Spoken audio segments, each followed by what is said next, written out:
যতজন হারাম কামাই করে কার জন্য করে? ছেলে সন্তানের জন্য করে। নিজের জন্য হারাম কামাই কেউ করে না ভাই। নিজের এক পেট পালতে কয় টাকা লাগে? যদি ছেলে মেয়ে স্ত্রী কারো না থাকতো তো দেখতেন 2 নম্বরই করতো না। কার জন্য করবে?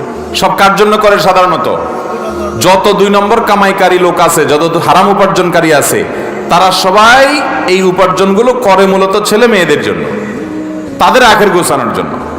কিন্তু অবাক করা বিষয় কি জানেন?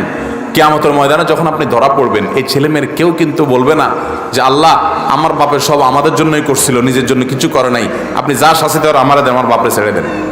বলবে? আল্লাহ কোরআনে বলছেন ইয়াউমা ইয়াফিরুল মারউ মিন আখিহি ওয়া উম্মিহি ওয়া আবিহি ওয়া সাহিবাতিহি ওয়া বানিহি লিকুল্লি ইমরিইম মিনহুম ইয়াউমা ইযিন শাআনুন ইউগনি।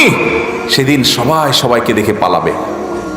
মাকে দেখে সন্তান পালাবে, বাপ তো পরের কথা, যে না জানি আমাকে এসে ধরে কোনো আমলের জন্য।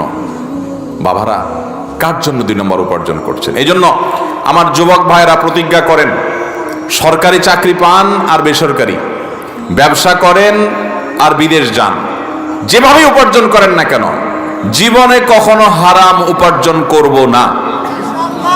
নিয়ত করবো তো ইনশাআল্লাহ।